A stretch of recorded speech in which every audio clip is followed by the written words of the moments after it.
Bonjour à tous, je suis très heureuse de vous retrouver aujourd'hui pour, j'allais dire, vous faire redécouvrir l'œuvre de Jeanne Malivelle parce que ça fait partie de mes, enfin disons, de ce que j'aime régulièrement présenter. Donc, je vous remercie d'être là parce que c'est le week-end de Pascal et que vous êtes peut-être parti ou sinon, bah, écoutez, on va profiter de cet après-midi pour s'intéresser donc à l'œuvre et à la vie de Jeanne Malivelle.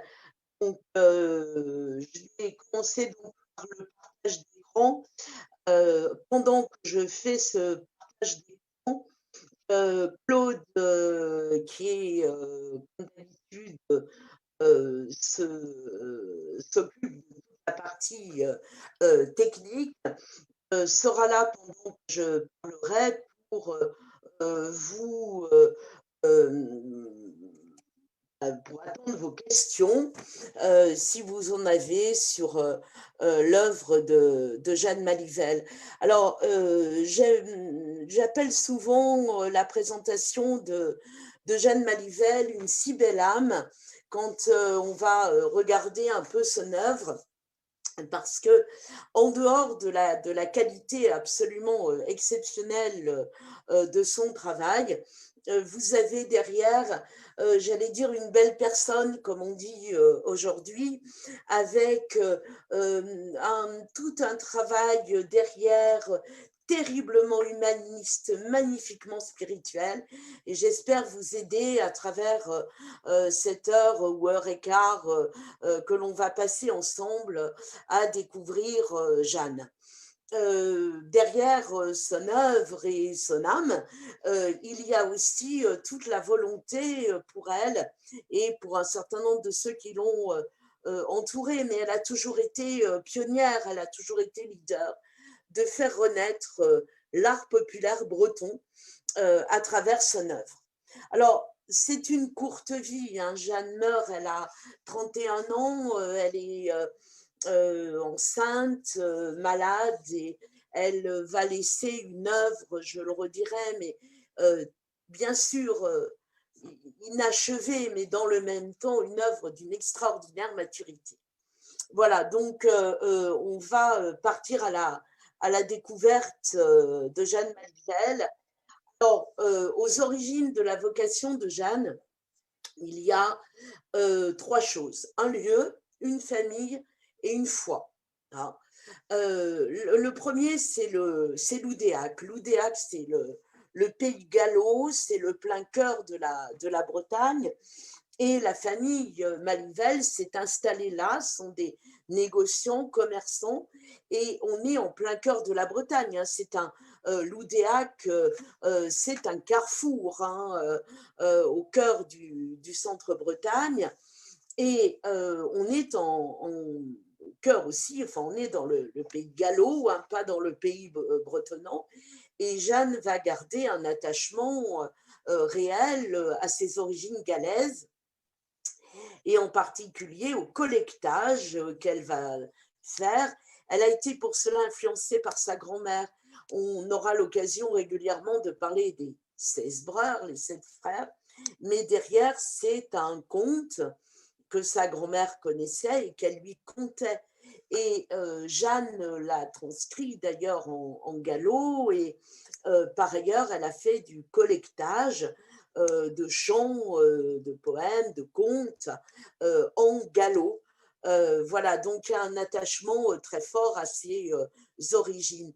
Et cet attachement fait qu'elle va toujours considérer que l'Oudéac est son port d'attache, hein, même si on n'est pas au bord de la mer, mais c'est son port d'attache. Et ce port d'attache, il est pour elle le creuset à partir duquel elle va vouloir faire rayonner son œuvre, la Bretagne, les valeurs qu'elle veut transmettre à une échelle qui est une échelle régionale, nationale, planétaire. Hein. Et son œuvre, quand elle rentre à l'Oudéac, c'est loin d'être un repli identitaire, c'est même le contraire, c'est le sens complet de l'ouverture. Alors, ça, c'est le lieu. Ensuite, il y a la famille de Jeanne Malivelle, donc ses parents, Albert et Marie Malivelle, et puis ses frères et sœurs. Elle a deux sœurs, Marie-Charlotte et Yvonne, un frère qui s'appelle Jean. Et donc, elle a un attachement très important à la famille. Et je dirais que cet attachement à la famille va avoir beaucoup de sens parce que, vous savez, quand Jeanne commence à s'intéresser au dessin, c'est très tôt, ses parents voient hein, qu'elle est douée et elle fait de la sculpture sur des marrons, des pommes de terre, elle dessine sur tout et n'importe quoi et ses parents vont être très ouverts à sa vocation. Elle reprend des cours auprès de sa prof de dessin quand elle était dans son institution scolaire. C'est une dame qui s'appelle Louise Giquel. Et Louise Giquel va proposer aux parents Malivelle d'emmener leur fille à Paris. Et ensuite, elle ira passer à Paris le concours d'entrée aux Beaux-Arts. Ben, vous voyez, il faut beaucoup de courage, d'amour, de confiance pour ses parents pour accepter que leur fille parte à Paris. On est dans les années 1910 et en plus il va y avoir la guerre. Mais vous voyez, on sent très bien chez ses parents un amour très fort pour leurs enfants, le respect aussi de leur vocation et là de la vocation de Jeanne, ce qui n'était pas gagné dans ces années-là. Puis la troisième base du don et puis surtout de l'œuvre de Jeanne, c'est la foi. À la foi solide, confiante, transmise par sa famille. Son grand-père, dans des lettres, elle explique que son grand-père, quand il parle de la Bretagne, c'est Édouard Santé, la Terre Sainte. Alors, elle va, on va le voir, hein, il y a une énorme partie de son œuvre qui est une œuvre religieuse et je rajouterai, j'y viendrai, spirituelle. Mais je vous ai mis deux, trois exemples avec ce vitrail qu'a réalisé Jeanne, c'est l'église de Loudéac. Et puis son premier bois gravé, c'est Saint-Maurice, le patron de Loudéac.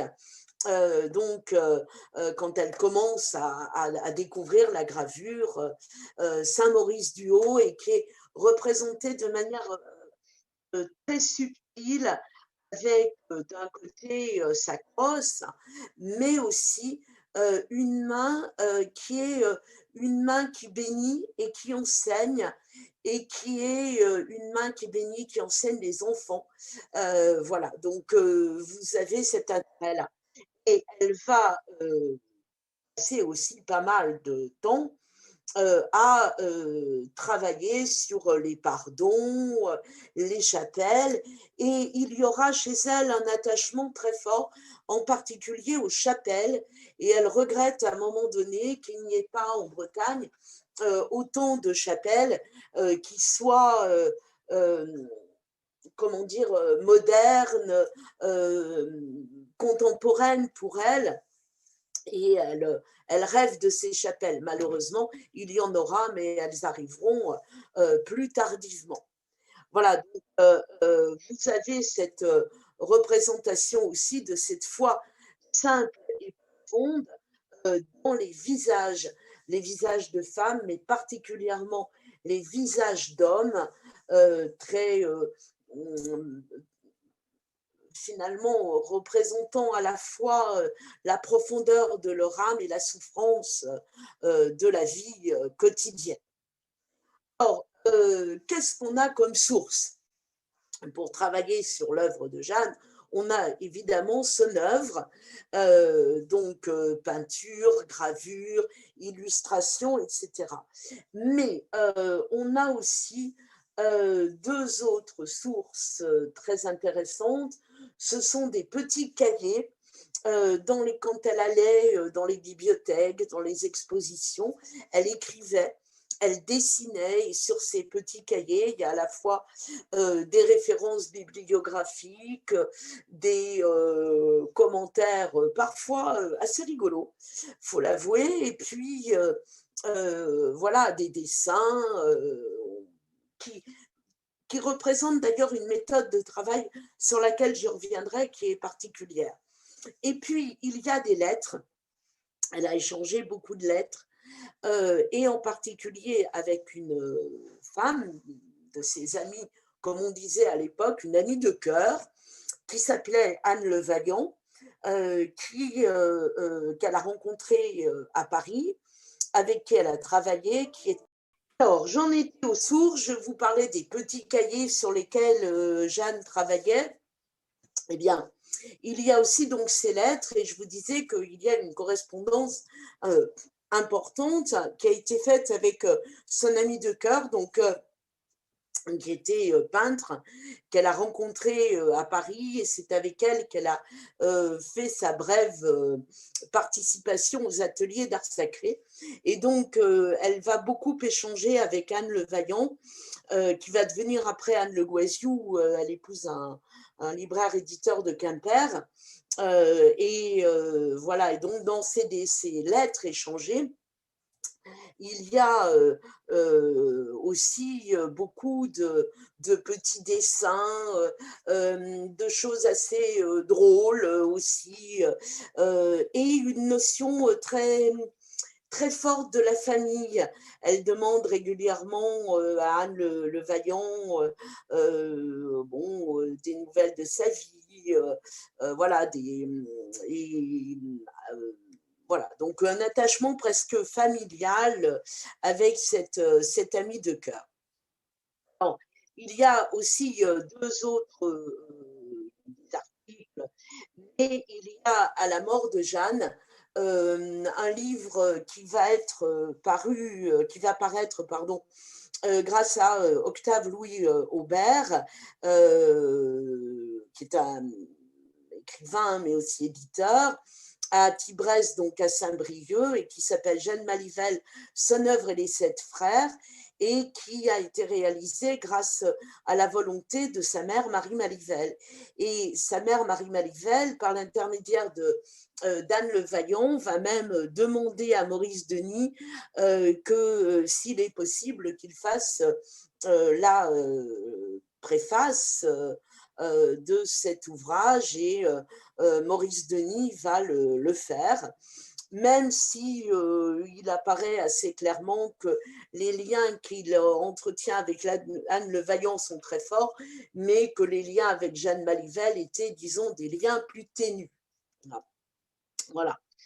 Alors, la vie de Jeanne avant le retour en Bretagne, c'est une vie qui est marquée par deux temps forts.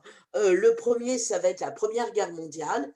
Et le deuxième, c'est l'aventure parisienne de Jeanne, un petit peu comme, j'allais dire, un voyage initiatique qui va l'amener à choisir réellement le lieu où elle va vouloir vivre. Alors, elle, avant de rentrer là-dedans, il y a quelque chose il y a une rencontre pour elle qui est importante, qui en 1917, elle participe à une exposition qui a lieu à Pontivy, et cette exposition qui a lieu à Pontivy va lui permettre d'écouter le peintre Maxime Maufra, qui pousse les artistes bretons à travailler en Bretagne. Et du coup, elle y découvre quelque part sa double vocation. Bien sûr, une vocation d'artiste, parce qu'à Pontivy, elle est reconnue et on va reconnaître de manière importante ses qualités d'artiste, mais elle est aussi marquée par l'engagement que demande Maxime Offra, et qui va pousser les artistes à travailler aussi en Bretagne, pour la Bretagne et en Bretagne. Alors, le rôle de la Première Guerre mondiale est très important pour Jeanne. Elle s'engage en 1915 avec sa sœur Charlotte comme infirmière bénévole dans un hôpital auxiliaire de Loudéac. Et là, elle soigne les blessés avec beaucoup de bienveillance, mais dans le même temps, elle va faire ce qu'elle ce qu'elle fait régulièrement, c'est-à-dire elle a un carnet de croquis et puis elle croque les soldats qu'elle soigne. Alors, elle va avoir des visages blessés, des visages tristes, des visages aussi de paysans et de gens qu'elle découvre. Alors, elle va les croquer, elle fait aussi pas mal de dessins sur la guerre de 14, dont certains sont assez drôles. Jeanne avait énormément d'humour.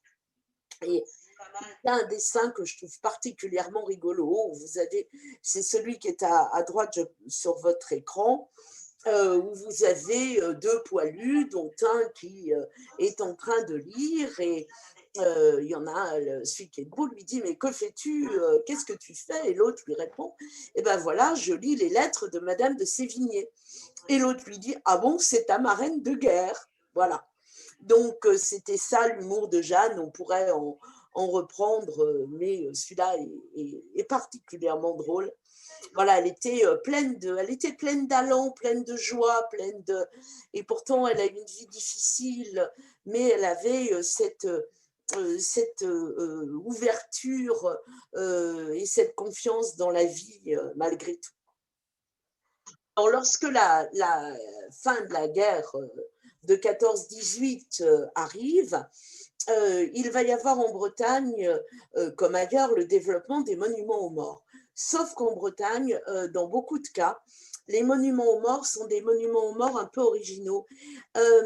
On les a qualifiés d'ailleurs de monuments aux morts pacifistes parce que dans beaucoup d'entre eux, au lieu d'avoir le soldat, des armes, etc., on a des gens du peuple, des femmes, des enfants, des vieillards qui pleurent sur les morts de la guerre. Et donc ici, vous avez le monument aux morts de Loudéac, été réalisé par René Kivik, qui va être un de ceux qui va faire beaucoup de ces monuments aux morts, avec une jeune femme qui est représentée ici en costume du. Et au départ, Kivik, qui connaissait déjà Jeanne Malivelle, va lui proposer de devenir le modèle, mais elle refuse. Ceci dit, elle va écrire à propos de cette œuvre un certain nombre de choses et en particulier, elle va repérer dans cette œuvre la sobriété du geste, la simplicité d'exécution, le réalisme et voilà, et elle dit aussi que le temps embellira encore de sa patine, ce qui est vrai. Donc ça, c'est pour la guerre de 14. Et la guerre de 14, elle va la marquer fortement parce qu'elle va l'obliger à interrompre ce qui sera son aventure parisienne. Alors, Jeanne va à Paris plusieurs fois.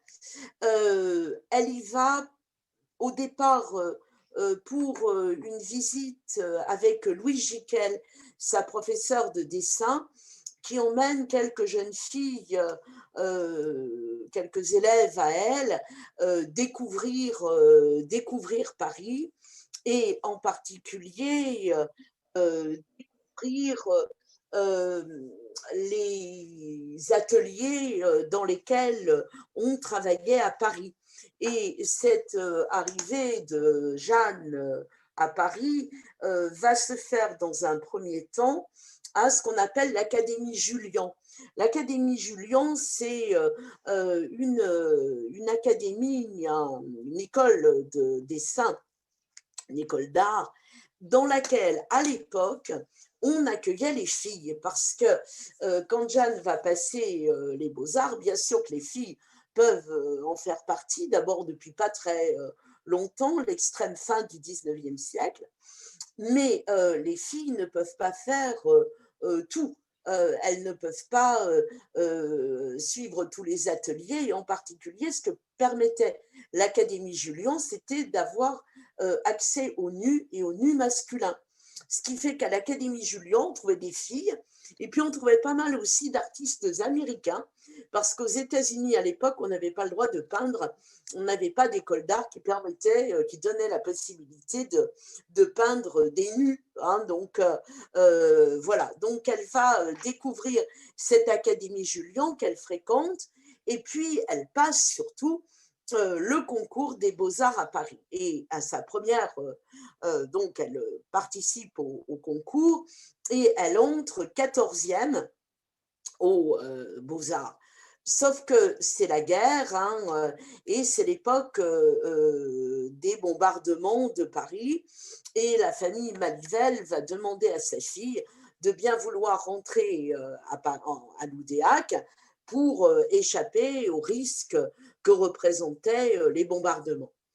Alors elle rentre évidemment à l'Oudéac et puis elle va repartir à Paris en 1918 et là, évidemment qu'elle ne peut plus aller aux Beaux-Arts parce que quand vous ne vous présentiez pas à la rentrée des Beaux-Arts et que vous ne suiviez pas les cours, vous perdiez votre, votre place aux Beaux-Arts. Alors, cette réussite aux Beaux-Arts, elle est difficile. Hein. Donc, elle se représente, il faut du courage hein, pour se représenter, d'autant plus que il y avait une autre raison qui faisait que beaucoup de gens allaient à l'Académie Julian, c'est qu'aux Beaux-Arts, à côté des épreuves artistiques, il y avait des épreuves littéraires, en particulier une grosse épreuve littéraire française. Et il y avait beaucoup de jeunes qui craignaient et qui ne passaient pas les beaux-arts ou qui les rataient à cause de ça. Donc, toujours est-il que Jeanne se représente aux beaux-arts et là, cette fois, elle rentre 4e sur le concours général et première en dessin. Alors, elle va travailler quelque temps dans l'atelier d'un des professeurs les plus connus de l'époque, qui est Ferdinand Humbert. Et elle ne se sentira jamais bien aux Beaux-Arts, trop classique, trop contraignant par rapport à la liberté artistique de Jeanne. Donc, elle ne restera pas aux Beaux-Arts, mais elle reste à Paris. Hein. Elle reste à Paris. Là, elle va découvrir, alors, et se créer, aujourd'hui, on dirait un réseau, hein, mais elle va découvrir de jeunes artistes bretons ou pas. Elle leur pardonne d'ailleurs, dit-elle, à ceux qui ne sont pas bretons. Et elle va rencontrer de ces jeunes artistes et elle va avoir pendant ces années parisiennes des rencontres qui seront des rencontres artistiques et des rencontres qui sont aussi des rencontres amicales. Alors, le premier lieu où elle va faire ces rencontres, c'est lors d'une exposition, elle va voir une exposition dans une association qui s'appelle la Gilde de Notre-Dame. Et cette association qui est la Gilde de Notre-Dame, c'est un groupement de jeunes artistes qui vont essayer de réveiller un art religieux affadi par le côté saint-sulpicien de l'art de l'époque. Et elle va y rencontrer deux femmes qui vont devenir ses amies et qui vont marquer aussi son œuvre, qui sont sculptrices pour l'une et maître verrier pour l'autre, c'est René Trudon et Marguerite Huret. Et c'est une rencontre importante puisqu'on va les retrouver après dans l'atelier de Jeanne. Elle rencontre aussi d'autres artistes bretons. Je vous ai mis ici ceux qui ont été les plus proches de Jeanne. Georges Robin, qui est sculpteur. Beaucoup de faïences de Quimper vont être faites aussi à partir de son œuvre. Il meurt peu de temps après Jeanne. Voilà, vous avez ensuite à droite Suzanne Candré et René-Yves Creston. Suzanne Candré et René-Yves Creston, ils sont mariés et tous les deux vont participer beaucoup à ce renouveau de l'art breton et à cette communauté d'artistes bretons. René-Yves Creston a un atelier rue Campagne Première à Paris, pas loin de la Mission. Ah. Ensuite, une amitié se noue entre Jeanne et une peintre d'origine ukrainienne qui s'appelle Mania Mavro et le maître verrier, aussi Jacques le Chevalier. En fait, à travers la Gilde de Notre-Dame, elle va découvrir aussi tous les groupes qui se forment autour de l'art religieux, comme les artisans de l'autel, et qui travaillent tous par la sculpture, mais aussi les objets liturgiques au renouveau de l'art religieux. Voilà. Et ça s'inscrit dans une période où effectivement on essaye de mettre fin à cette tendance saint-sulpicienne. À la Gilde de Notre-Dame, elle a découvert aussi beaucoup les écrits religieux ou les écrits, les critiques artistiques, mais beaucoup d'écrivains spirituels ou religieux en particulier. Il y a chez elle une découverte de Léon Bloy, et Léon Bloy est un de ceux qui va le plus critiquer à un moment donné l'art saint-sulpicien. Et puis la rencontre la plus importante, c'est celle donc de cette amie qui est Anne Levaillant. Et donc Anne Levaillant, elle est originaire de Porspoder dans le Finistère, et elle va à Paris. Elle y restera pas longtemps parce que elle va se marier, donc après une rencontre un peu organisée à Paris, et elle va venir s'installer à Quimper. Mais il y aura des liens très étroits entre ces deux femmes. Voilà, donc, et puis, alors, c'est Anne Levaillant qui va l'emmener aux ateliers d'art sacré. Jeanne ne restera pas aux ateliers d'art sacré. On ne sait pas très bien d'ailleurs ce que lui a demandé Maurice Denis, mais elle n'y reste pas. Et par bien des aspects d'ailleurs, dans son œuvre, elle précède même les intuitions que peuvent avoir les ateliers d'art sacré. Alors, aux ateliers d'art sacré, évidemment, il y a toute l'admiration qui va se faire pour Maurice Denis, mais la rencontre la plus extraordinaire, c'est la rencontre avec Georges Desvallières. Jeanne va voir une exposition de Georges Desvallières, et là, elle a un choc qui est un choc artistique lorsqu'elle découvre le Christ à la colonne de Georges Desvallières, qui est antérieur à la guerre de 14. Georges Desvallières va beaucoup travailler la peinture religieuse. Il perd son fils à la guerre de 14, et ensuite il peindra en particulier des poilus, une apothéose du poilu, etc., qui sont super. Mais la rencontre, c'est le Christ à la colonne, parce que ce Christ à la colonne de Desvallières, il est à la fois, c'est un Christ aux outrages, hein, avec le Christ souffrant, avec l'épuisement, on sent le visage épuisé, la tête qui tombe, la souffrance, la résignation aussi. Oui, mais on sent de la même manière regardez les cuisses et les bras et la poitrine du Christ, on sent de la vigueur. C'est-à-dire que derrière, il y a la proximité de la résurrection. Oui, le Christ est épuisé, oui, le Christ va être crucifié, mais il va ressusciter. Et Jeanne fera remarquer d'ailleurs que le Christ, il arpentait les routes. Hein, et qu'il il devait avoir des muscles. Et alors, vous repérerez peut-être, si je ne pense pas à le redire, que dans les Christ que va réaliser Jeanne, vous avez des Christ, j'allais dire, musculeux. Hein, voilà.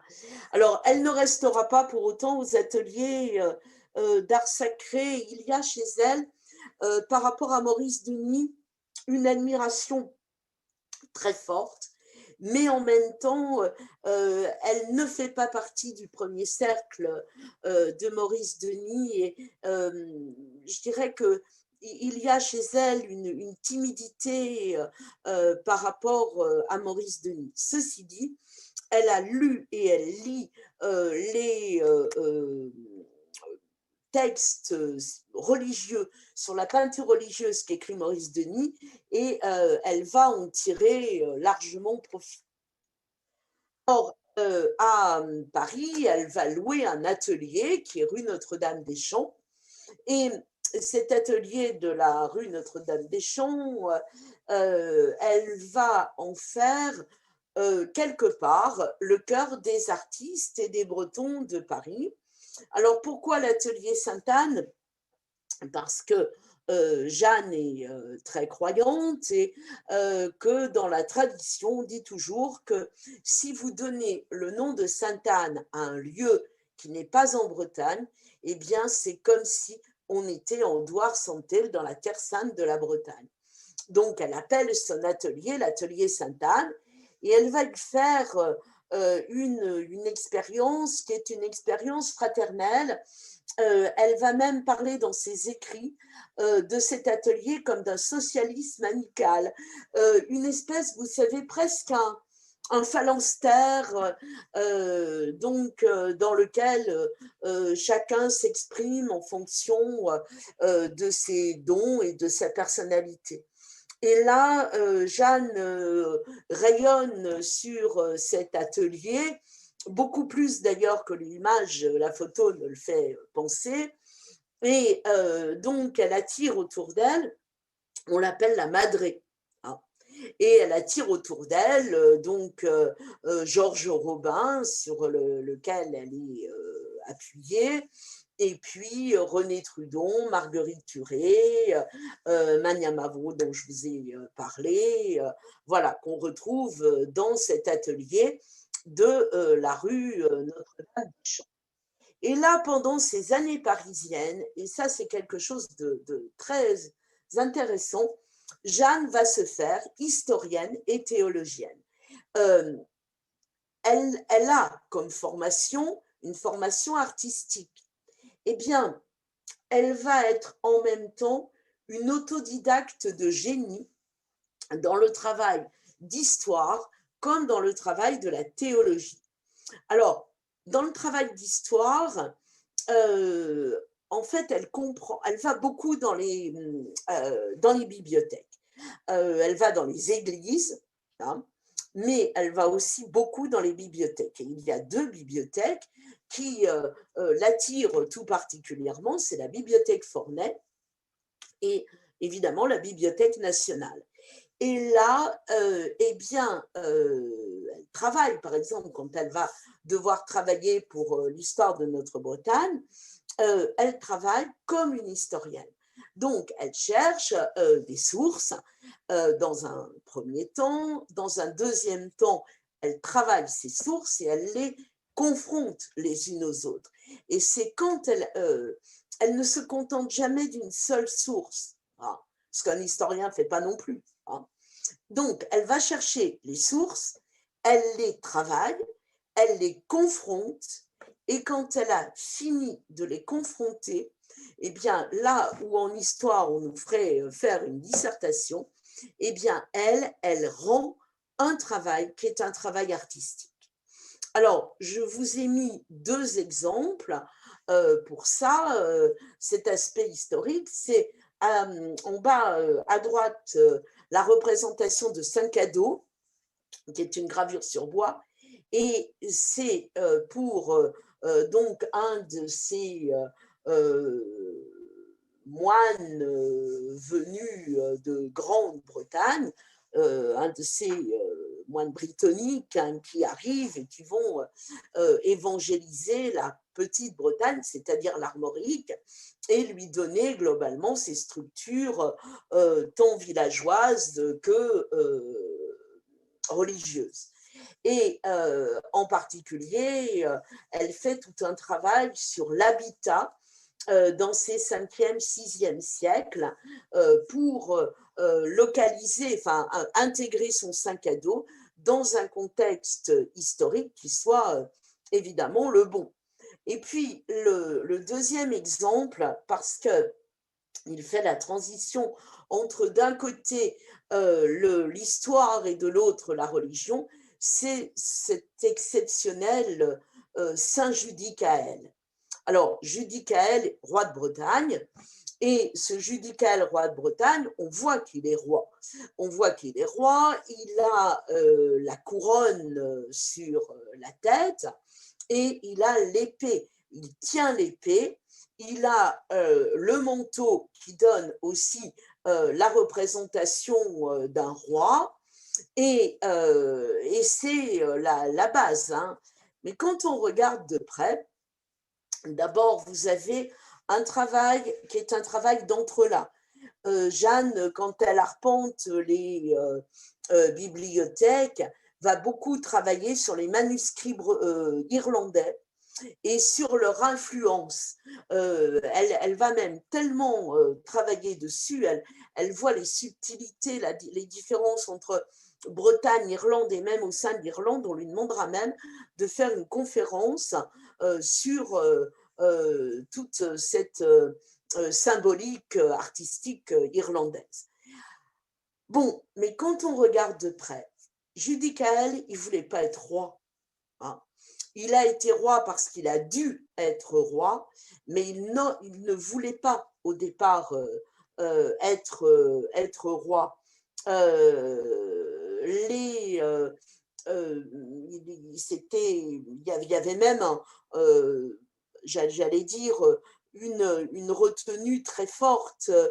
Le fait d'être roi était presque pour lui un repoussoir. Il a créé des abbayes, il a créé il a créé des abbayes, il avait une vie extrêmement austère, etc. Et quand vous regardez bien, eh bien, il y a un certain nombre d'éléments qui montrent ça. Le premier, c'est le visage de Judicaël. Judicaël avec un visage un peu penché, et quand on regarde de près, il a un visage extrêmement doux, on pourrait dire presque féminin. Le deuxième élément, c'est la main de la bénédiction, sa main droite. Hein.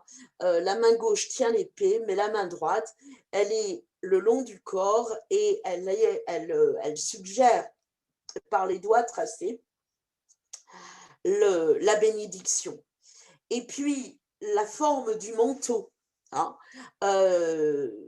Il est sain, mais il n'a pas d'auréole. Bon. Contrairement à Saint-Cadeau qui en a une. Mais il a un manteau qui est en forme d'amande, et la représentation de la sainteté, il y avait dans les représentations possibles, il y a évidemment l'auréole, mais il y a aussi ce qu'on appelle la mandorle, ces manteaux ou cette forme d'amande qui traduit la sainteté de tel ou tel personnage. Et puis le dernier élément, c'est ce Judicaël tout en hauteur, hein, dans lequel vous voyez aussi que Jeanne a créé un type d'alphabet inspiré celto-brito-breton, on dirait, hein, donc, dont elle s'est largement inspirée. Et donc tout ça donne un élan spirituel et religieux. Et le dernier, l'aspect religieux, elle a une connaissance très poussée et de la théologie et de l'histoire de l'Église. Il y a chez elle énormément disons, de références aux évangiles et de manière générale à la Bible, hein, pas seulement le Nouveau Testament. Il fait beaucoup de références et il n'y a pas une erreur de référence, hein. Et puis, en même temps, elle connaît très bien les symboles religieux, l'histoire de l'Église. Et en particulier, elle va travailler non seulement sur les auréoles, mais sur les crosses. Vous avez par exemple ici la représentation de Saint Gwénolé et de Saint Gilda.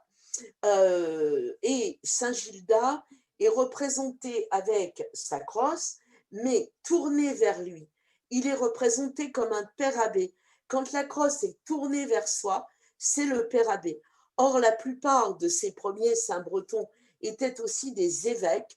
Et quand on était donc j'allais utiliser une expression un peu triviale d'aujourd'hui, quand on est en mode évêque ou en mode père abbé, c'est pas la même chose.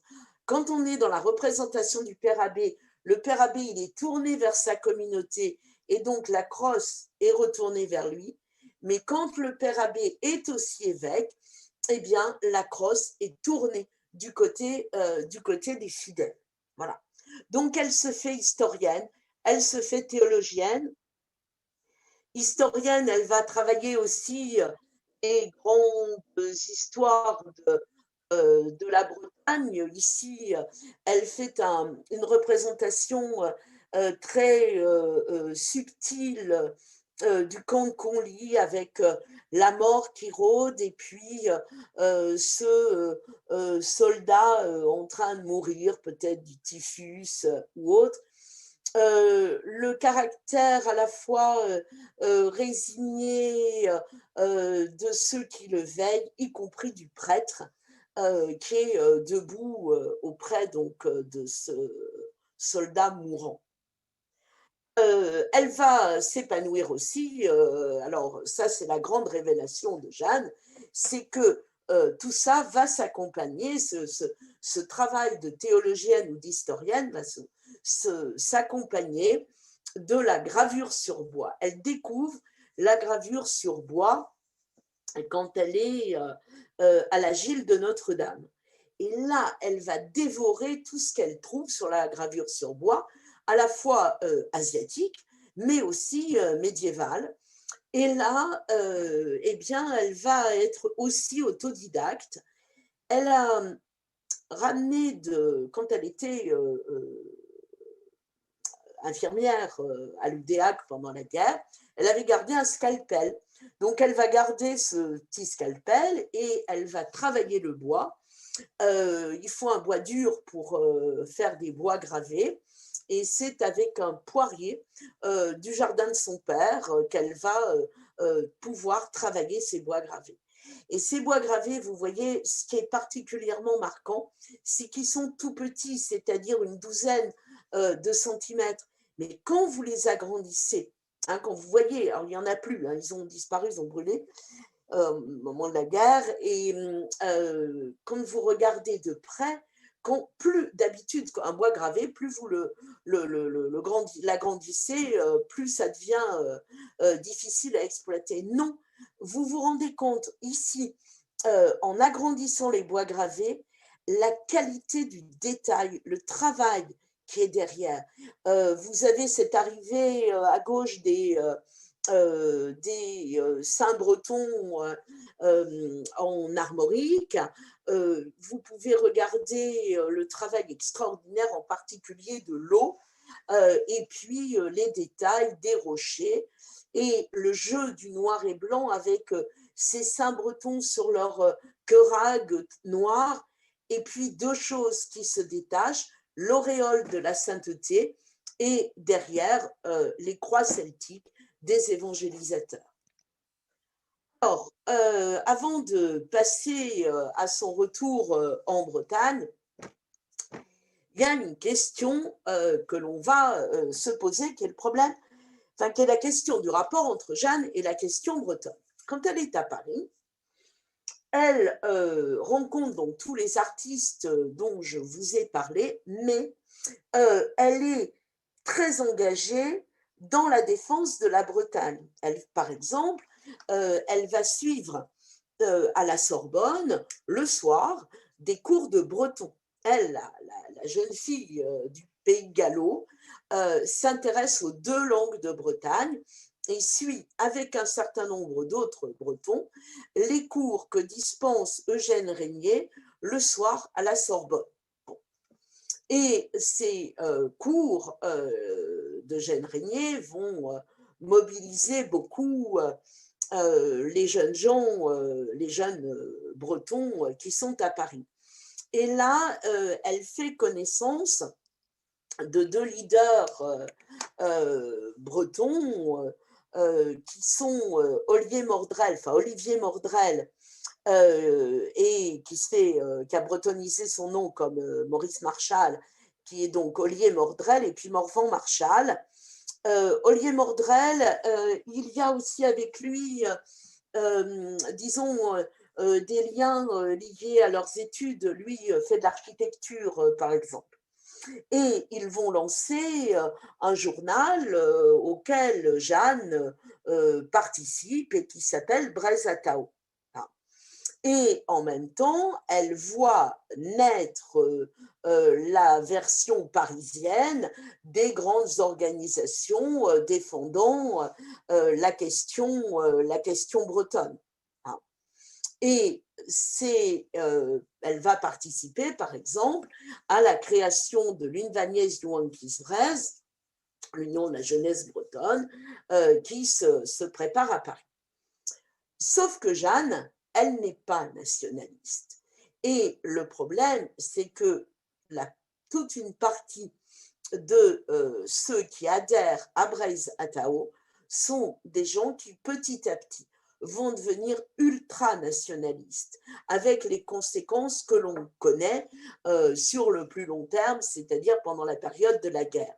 Mais ce n'est absolument pas de Jeanne. Et Jeanne, quand elle va réaliser aussi avec quelqu'un dont elle a fait connaissance et qui jouera un rôle important dans sa vie, qui est Jeanne Corollaire d'Agneau. Elles vont réaliser entre elles, toutes les deux, une histoire de la Bretagne où Jeanne Corollaire va s'occuper de faire le texte et Jeanne Malivelle les gravures qui vont l'accompagner. Et quand le livre sort, il y a les nationalistes bretons vont trouver particulièrement bien le texte très nationaliste de Jeanne Corollaire. Et par contre, les pas nationalistes bretons et français vont être très marqués par le ton très nationaliste employé par Jeanne Corollaire d'Agneau. Et il va y avoir, je croyais que je l'avais mis, et puis visiblement je ne l'ai pas mis, mais il y a des trucs qui ont sauté là, peut-être. Donc, le symbole en est, vous savez, cette représentation de la France en train de voler l'argent de la Bretagne. Et Jeanne ne va pas entrer dans cette voie nationaliste. Ça va se traduire de deux façons. D'abord, elle ne renie pas les gravures qu'elle a faites. Et même les plus antinationalistes de France et de Bretagne vont reconnaître la qualité du travail de Jeanne dans l'histoire de notre Bretagne. Et en particulier, la réalisation minutieuse qu'elle fait au niveau du travail d'histoire. Il n'y a pas d'erreur historique chez elle, ce qui n'est pas tout à fait le cas du texte. Et Donc, il va y avoir chez elle, donc elle va dire qu'elle est régionaliste, ah, bretonne, fière de l'être, régionaliste, mais elle n'est pas autonomiste. Et elle fait savoir par des lettres qu'elle n'est pas Blaise Attao, qu'elle n'a pas épousé, dit-elle, les idées de Blaise Attao. Et elle ne voudra pas qu'il y ait une réédition de l'histoire de notre Bretagne. Elle le refuse parce qu'elle n'est pas d'accord avec ce caractère éminemment nationaliste. C'est très important parce que dans les décennies qui vont suivre, c'est quelque chose qui, évidemment, va profondément marquer l'histoire de la Bretagne. Je crois que c'est important de bien montrer ça de la part de Jeanne Malivelle. Dans une lettre, donc, elle dit ça, qu'elle n'a pas épousé les idées de Blaise Attao, mais elle dit aussi qu'elle porte fièrement l'effigie de Jeanne d'Arc, hein, histoire donc de bien fixer les choses. Alors, ceci dit, elle n'est pas à Paris, hein. Elle a l'impression que tout y va trop vite et qu'elle va y perdre son âme. Et donc, elle choisit de rentrer en Bretagne et elle va enseigner aux Beaux-Arts de Rennes à la demande de son directeur Jules Roncet à partir de 1923 et pas 21, comme je l'ai écrit là. Donc, elle rentre. Elle va s'installer donc à Loudéac avec donc ici, j'aime bien l'image de droite avec un caractère un peu mutin et on le retrouve dans son atelier de Loudéac. Et là, Jeanne va travailler d'une manière qui est une manière extrêmement originale parce que aujourd'hui, vous voyez, on travaille dans tous les domaines de manière transversale. Eh bien, elle, dans les années 20, elle a inventé le travail transversal. Alors, sa foi va l'aider, hein, elle place sa vie sous le regard de Dieu et toutes ces lettres vont montrer que c'est sa foi jeune et vibrante qui donne vie à l'art qu'elle développe. Alors, ce n'est pas une foi éthérée, tout ça est très concret et très social. Elle va, quand elle rentre à Loudéac, elle se rend compte quand même qu'il y a beaucoup de filles jeunes comme elle qui vivent des choses extrêmement difficiles. Elles sont dépendantes du mari, évidemment, mais quand elles ne sont pas mariées, du père, des frères, on pourrait rajouter la belle-mère, hein. Et ces filles n'ont pas d'indépendance personnelle et pour beaucoup d'entre elles, la seule solution, c'est de partir à Paris.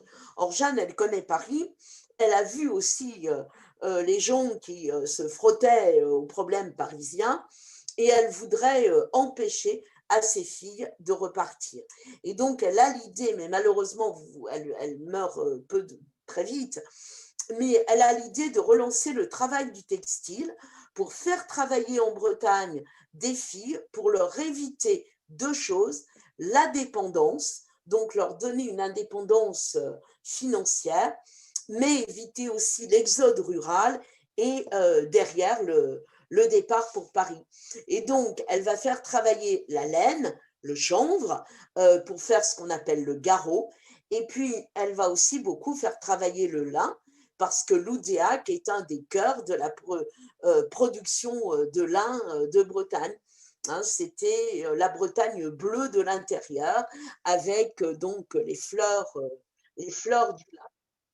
Et elle se lance dans un travail qui est un travail multiforme, avec des choses qui sont d'une grande intelligence et puis subtile et drôle à la fois. Elle peint beaucoup de dragons, hein, en particulier ici sur l'esquisse de la fresque du patronage de Loudéac. Oui, mais un dragon en Bretagne, c'est pas un dragon ailleurs. Et elle mêle l'enseignement religieux le dragon, c'était le moyen d'éliminer les anciennes religions, mais aussi la tradition bretonne. Donc, vous avez sur l'image de droite, je vous ai mis un petit dragon, je crois qu'il était original, puis je l'avais mignon, cet horrible petit dragon. Mais à gauche, vous avez Saint Armel qui est en train de soumettre le dragon. Alors, on n'utilise pas terrassé pour les dragons bretons, mais il prend son étole et avec son étole, il va soumettre le dragon, donc qui incline la tête. Et le dragon en Bretagne, eh bien, ailleurs, on a des terrasseurs de dragons, nous avons des pédagogues par rapport au dragon, parce que le saint breton, une fois qu'il a soumis le dragon, eh bien, lui laisse la possibilité de choisir entre le bien et le mal. Et si le dragon refuse d'aller du côté de l'Église, de la sainteté et de Jésus, et du Christ et de Dieu et de la Trinité, eh bien, il va aller se noyer lui-même dans la mer. Alors, elle travaille aussi avec une réalisation absolument superbe de Jean Lelousse. Elle travaille aussi sur les fonds baptismaux de la basilique Notre-Dame de Délivrance de Quintin. En fait, la commande qui lui est passée, c'est de mettre un couvercle sur une cuve en granit du XIVe siècle. Et elle va le faire parce que derrière, elle fait travailler aussi les artisans et que pour elle, il faut, comme elle l'écrit, féconder le travail de l'artisan par celui de l'artiste. Et ce que l'on sait de cette réalisation, c'est qu'elle a été originale parce qu'on lui demandait une sculpture, mais en réalité, c'est plutôt de la gravure qu'il va falloir faire. Et la réalisation, donc le dessin, c'est Jeanne, et c'est Jean Lelousse qui va en faire la réalisation. Alors, autre originalité et subtilité de Jeanne, ce sont les modèles. Hein. Alors, elle prend, comme pour la Vierge au lys, elle prend les membres de sa famille, ses sœurs en particulier, mais vous vous rappelez, quand il y avait la guerre de 14, elle croquait les soldats qu'elle soignait. Quand elle rentre en Bretagne, elle travaille à Rennes et le reste du temps, elle est à Loudéac. Donc, elle passe son temps dans le petit train qui va de Loudéac à Rennes. Et là, elle côtoie les gens qui prennent le train, des gens du peuple, hein, des paysans pour beaucoup. Et là aussi, c'est la même chose. Eh bien, elle va les croquer. Hein. Elle va les croquer. Et je vous ai mis ces deux dessins, qui sont deux dessins de Saint-Gwenolé. Et vous avez, en fait, c'est Saint-Gwenolé à deux périodes de sa vie. La première, un Saint-Gwenolé jeune dans lequel on sent, je dirais, une certaine vivacité. Je ne dirais pas qu'il a une tête de mauvais garçon, mais on sent quand même qu'il est quelque part aussi tourmenté. Sur la deuxième, c'est Saint-Gwenolé, abbé de Landévennec. Et là, vous retrouvez le travail de ce menton un peu dur, un peu autoritaire, mais il y a les cheveux, mais il y a aussi l'apaisement, et puis la crosse tournée vers lui, qui ont fait l'abbé de Landévennec. Alors, son œuvre, du coup, est exigeante, simple, dépouillée. Alors, j'aime beaucoup ces deux représentations. La première, c'est Sainte Tryphine. Sainte Tryphine, c'est l'humilité. Mais je voudrais attirer votre attention sur quelque chose qui va être récurrent dans le travail de Jeanne, c'est le travail sur les mains. Et là, vous avez quand même toute l'inspiration de l'époque où on travaille des mains et des pieds vraiment très importants. Et on voit ça. Alors, on retrouve ça sur le travail sur les saintes femmes, les saintes femmes qui accompagnent Marie et qui vont au calvaire avec le Christ. vous voyez, ce sont des costumes bretons. On regarde, on voit dans les femmes, plus que dans Jean d'ailleurs, mais dans les femmes, des costumes bretons. Qu'est-ce qui nous fait penser aux costumes bretons? C'est le tracé, la lourdeur du tissu. Et en fait, elle a dépouillé, Jeanne, de tout le reste. On ne retrouve les références à ce costume vraiment breton que dans le bas de la robe ou du tablier plutôt de Sainte-Tryphine, ou dans le bas de ces robes de femmes au lourd tissu dont on sent qu'ils ont été euh, tissés à la fer. Bon, je vais pas revenir sur la représentation de la sainteté, j'ai perdu du temps avec mes problèmes de connexion, mais elle a un travail extraordinaire sur les auréoles. Alors, on le voit dans l'image précédente avec l'auréole euh, au-dessus des saintes femmes et de Jean, puis vous les avez ici sur Saint-Maurice, la Mandorle d'un autre côté, et puis l'extraordinaire soleil euh, qui est l'auréole de Saint-Renan débarquant en Bretagne, l'auréole subtile de Saint-Hervé avec le lys de la virginité, et puis celui de Saint-Cadeau. Son œuvre est aussi audacieuse, hein, pionnière. D'abord par les couleurs, hein, c'est quelqu'un qui va aimer les couleurs pour tout. Hein. Donc ici, pour cette descente de croix, et puis ce sont des Christ abandonnés, hein, et des Christ descendus par des femmes. Ce sont les saintes femmes qui descendent le Christ de la croix. Vous avez aussi sur la deuxième les femmes qui pleurent et Jean au pied de la croix, et puis cette femme en costume de paysanne qui tient un Christ extraordinaire à bout de bras, totalement abandonné, un Christ dont on voit aussi certains muscles, hein, dont je parlais tout à l'heure. Alors elle veut participer à l'élan de ces artistes chrétiens qui souhaitent renouer avec un art chrétien modernisé, renouvelé, porteur d'avenir.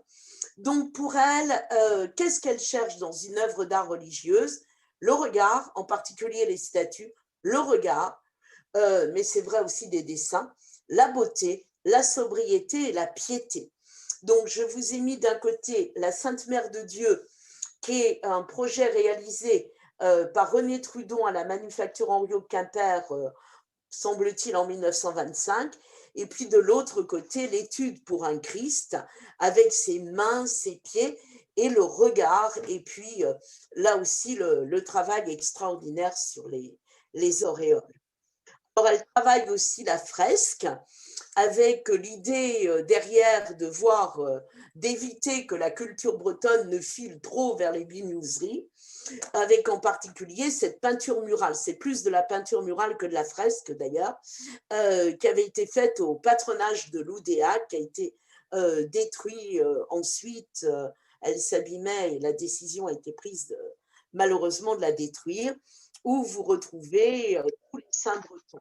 Et elle va chercher jusqu'au plus petit détail.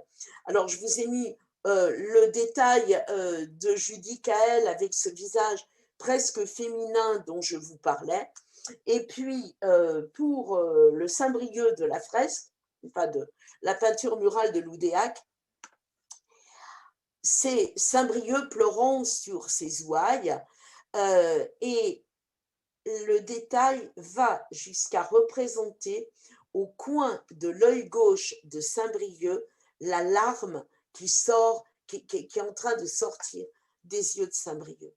Et c'est une toute petite larme avec une toute petite couleur marquée, un petit peu jaune, genre dans le choix de la couleur. Et donc, on est dans le plus petits détails.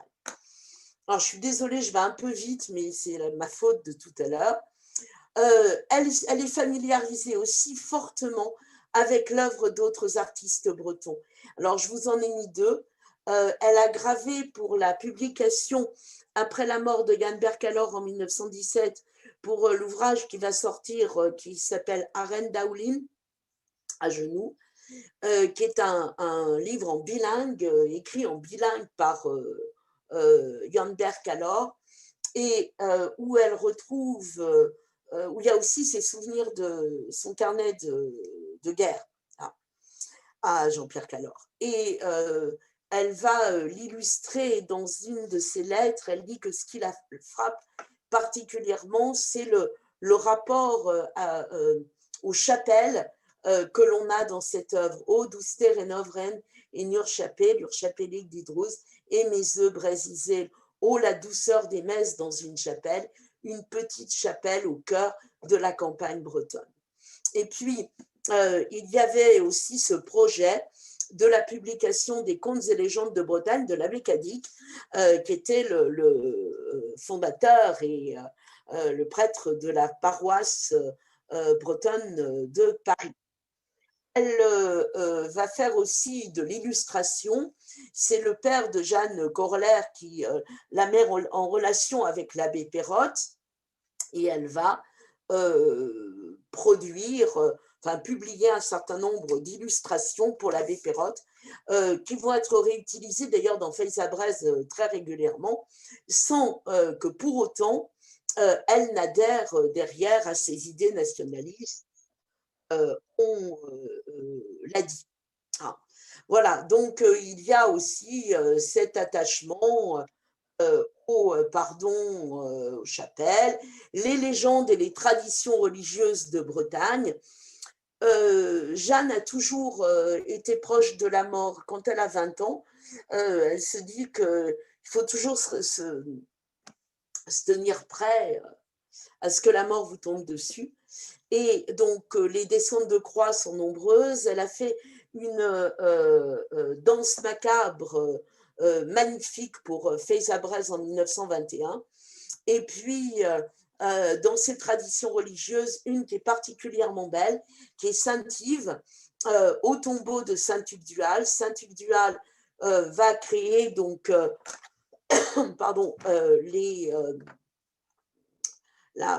comment dirais-je, Tréguier, et Saint-Yves va prendre le relais.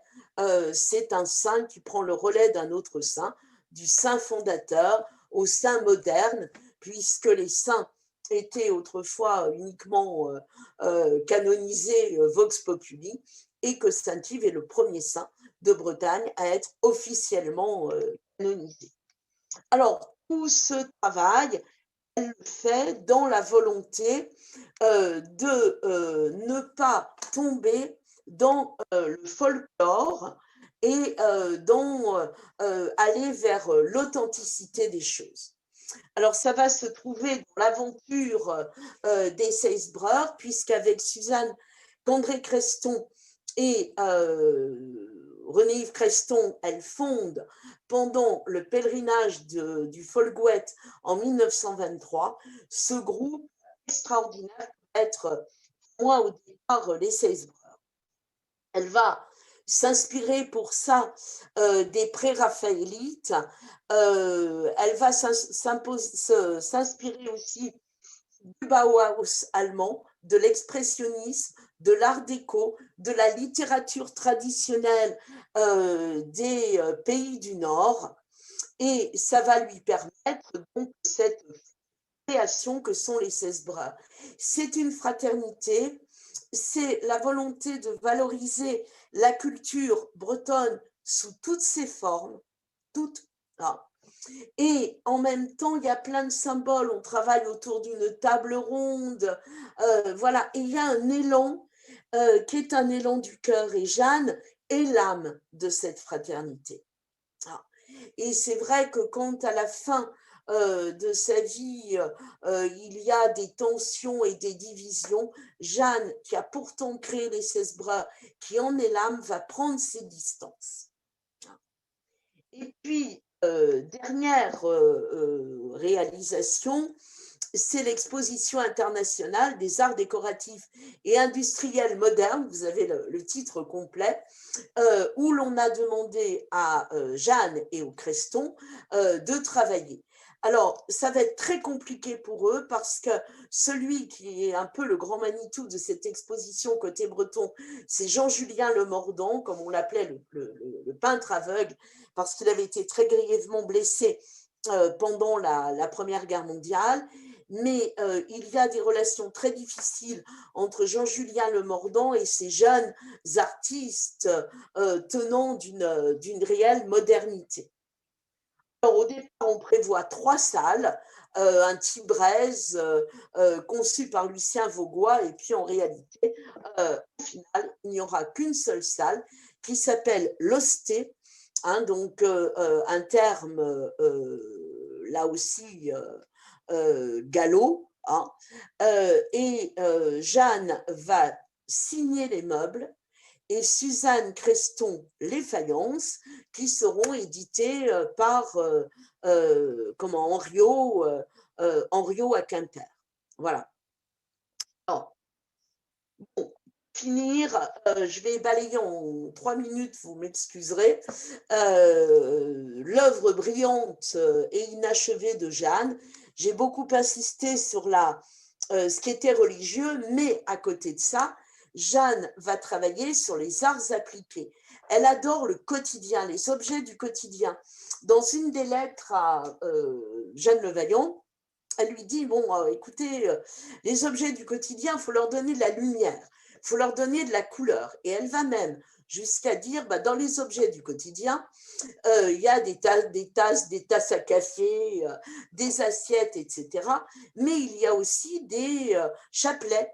Et elle explique à Jeanne Le Vaillant qu'il faut des chapelets colorés et joyeux, hein. Alors, elle a tout fait, Jeanne. Elle a fécondé donc le travail de l'artisan par celui de l'artiste, avec ici l'exemple d'une salle à manger exécutée pardon, par Guillaume Sébillot. Alors, vous retrouvez toutes ces influences et en particulier les rayons, hein, on aura des meubles qui sont entre la tradition bretonne dont on retrouve des symboles et les représentations de l'art déco et de l'art nouveau, sans perdre comment dirais-je, les attachements familiaux. Elle réalise des salles à manger, des tables pour sa famille, pour ses amis. Et je vous ai mis ici une table qu'elle a faite réaliser pour l'offrir à Jeanne Le Vaillant, enfin devenue Jeanne Le Goiziou, pour mettre dans la librairie que tenait Jeanne Le Vaillant.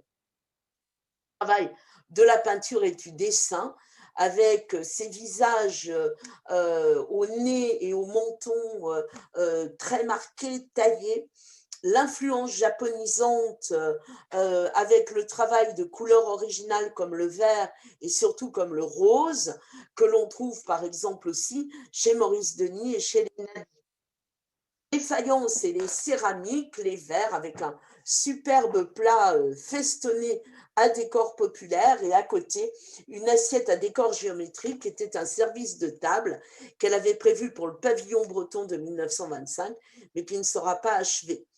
Vous avez aussi des verres, des couverts qui étaient prévus aussi pour cette édition. Ça, on a vu aussi les motifs des tissus, les motifs celto-bretons. Donc, elle fait réaliser d'immenses rouleaux gravés, hein, qui seront utilisés pour imprimer, qui sont de superbes objets d'art pour permettre d'imprimer ces motifs. Le quotidien avec la coiffe des femmes. Voilà. Alors, désolée, j'ai été un peu rapide, mais vous m'en excuserez. Pour finir, une vocation finalement universelle d'exigence et de liberté. Je dirais que dans un article que j'ai fait pour les ateliers d'art sacré, je disais, Jeanne, c'est entre fidélité et liberté. Voilà. Donc, elle meurt, donc, mais en ayant toujours le souci des autres. Elle meurt enceinte sans avoir la joie de mettre au monde un enfant. Elle laisse une œuvre plurielle, on l'a vu, pionnière, audacieuse, mature, mais malheureusement inachevée.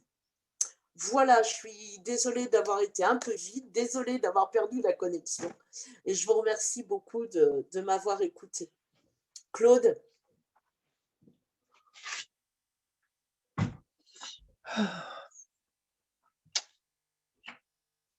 Ouais, Bon, me voilà donc. te voilà. Voilà, peu de questions, pas de questions, du moins pour l'instant. N'hésitez pas à les poser, soit dans le chat si vous êtes sur Facebook, soit dans le forum qui est mis en place sur le site internet. Alors justement, sur ce forum, on a quelques petites notes d'humour. On a échappé belle.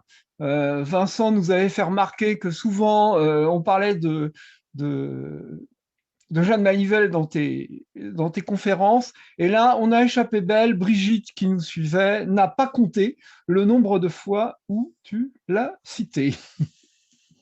Voilà, je me suis Alors, fait tu me traiter de permets, magicien, oui. Claude, une petite, un petit, je ne sais pas si elle écoute, peut-être pas, mais je Elle le doit lui t'entendre là, hein. une pensée pour Camille, Ah. qui un beau jour, m'entendant sans arrêt parler de Jeanne Manivelle, m'avait demandé mais qui était ce Jack Manivelle dont je parlais tout le temps. Voilà. Et donc c'est resté et tout le monde, voilà.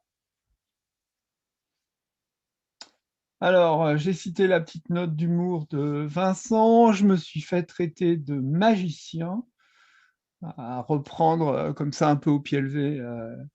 Voilà, on me demande si je suis confiné à Frinodour. Frinodour, c'est le nez des deux eaux, Frinanda ou Dour. Non, je suis pas à Frinodour. Je suis 2 stations de train plus loin. Je suis dans un endroit où Alain Barbetorte aurait mis la pâtée aux, euh, Aux aux, Vikings, aux aux Normands. Vikings.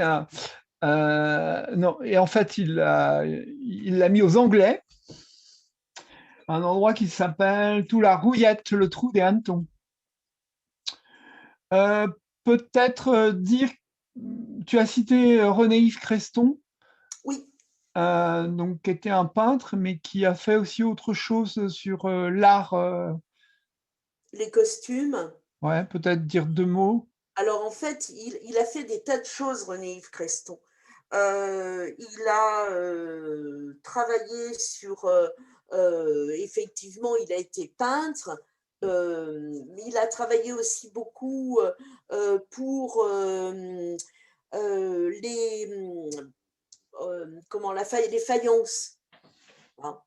En particulier des réalisations importantes. Et puis, il a travaillé, en fait, il a été un de ceux qui a repris après les 16 Breur, une fois que Jeanne a été morte, hein. Et donc, voilà, c'est quelqu'un qui a, il a été aussi graveur, illustrateur, et puis il a fait aussi, je dirais, œuvre, on pourrait dire, d'ethnologue, hein, en particulier parce que il a largement travaillé sur les costumes. En fait, il avait participé un petit peu, enfin, il était allé sur des bateaux, il était allé à la pêche à la morue, etc. Et puis, bon, en revenant, il s'est aussi intéressé aux costumes bretons, donc aux costumes des populations bretonnes, hein. Le titre, je crois que c'est ça. C'est pas le costume breton, ça doit être le costume des populations bretonnes. Voilà, et donc, où il propose aussi, si je me souviens bien, une méthode pour étudier le costume populaire.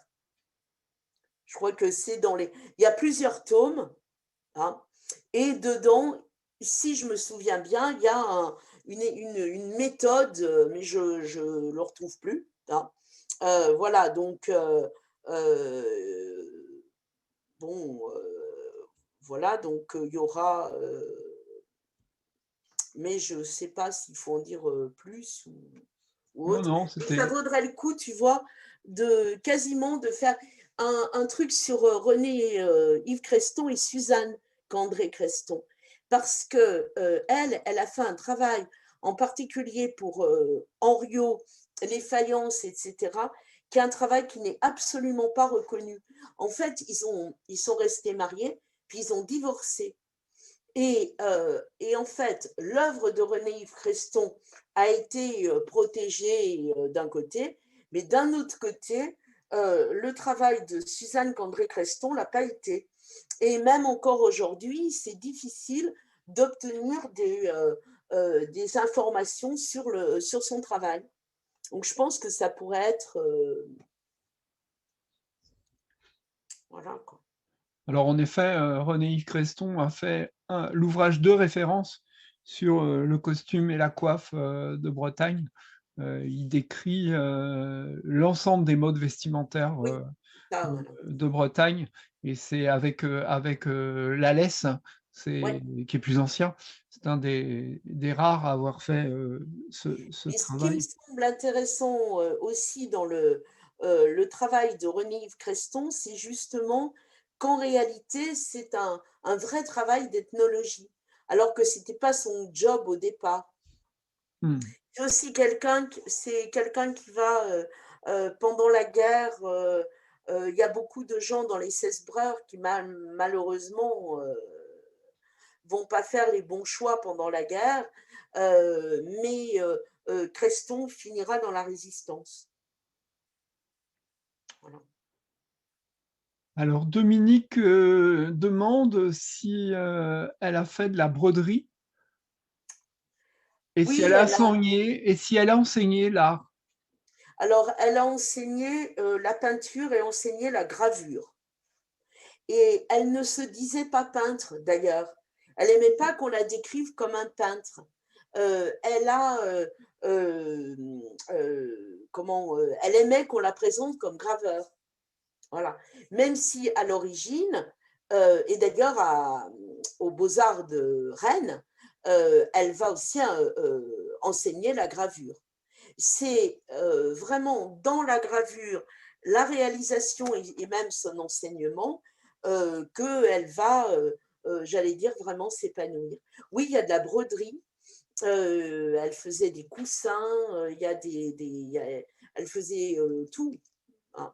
Voilà, donc il y a effectivement eu de la broderie. Et alors, en fait, elle a touché à peu près, j'allais dire à peu près à tout. Voilà. Alors, une question de Pierre qui avait laissé ses fenêtres ouvertes.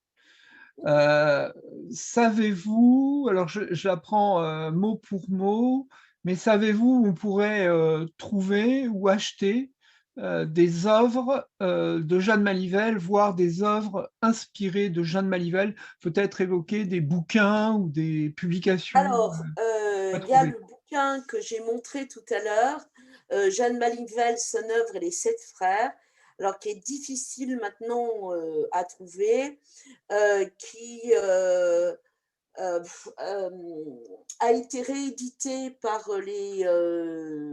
l'Oudéac, avec une préface de Le Quédic qui est très bien. Mais il doit en rester quelques-uns, mais pas beaucoup, à l'association des amis de Jeanne Malivelle. Si on a que ça intéresse, ils peuvent me demander, je demanderai à Gwen ou à Françoise.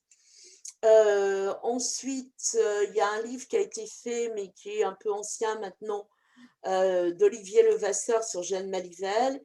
Et puis aux éditions Asia, donc André Soubigou, Impression d'art. Il y a eu des publications, donc il y en a eu une sur les saints, mais qui est un peu ancienne et que je vais refaire. Une deuxième sur les héros de Bretagne, donc à travers l'œuvre de Jeanne Malivelle. Une sur les grandes disons, les grands événements de l'histoire de Bretagne, et un sur la guerre de 14, qui a été fait aussi. Voilà. Pour le reste, pour le moment, alors, il y a on prépare une exposition à la bibliothèque Forney qui aura lieu dans 2 ans sur Jeanne Malivelle.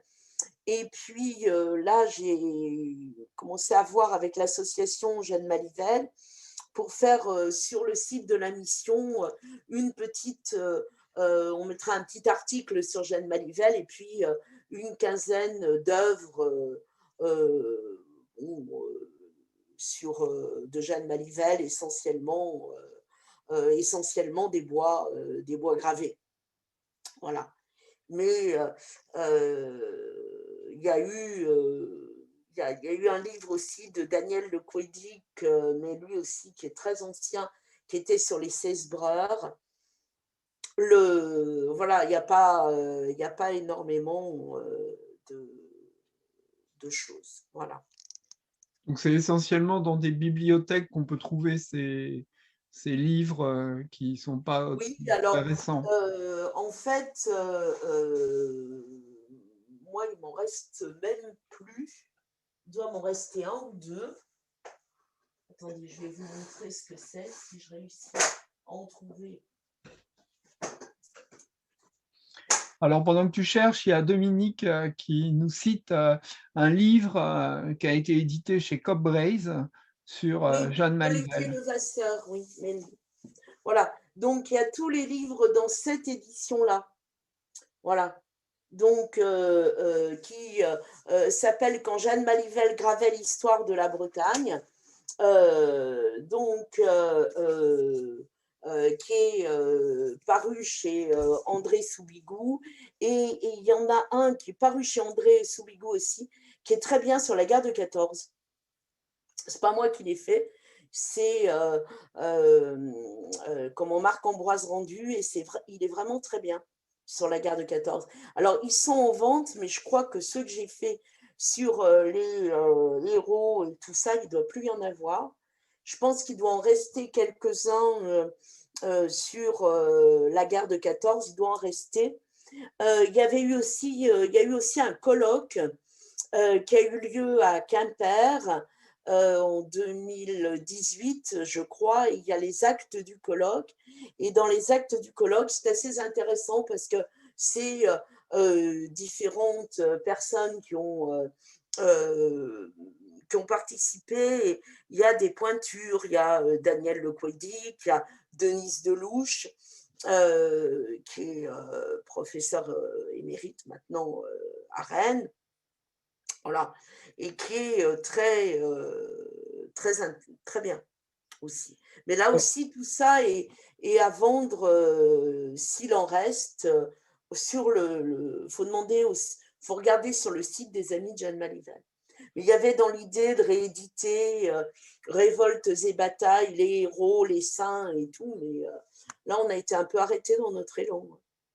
Alors, Dominique nous dit que le livre édité chez Cobb Braze Non, semble être disponible, c'est ce qu'elle nous dit.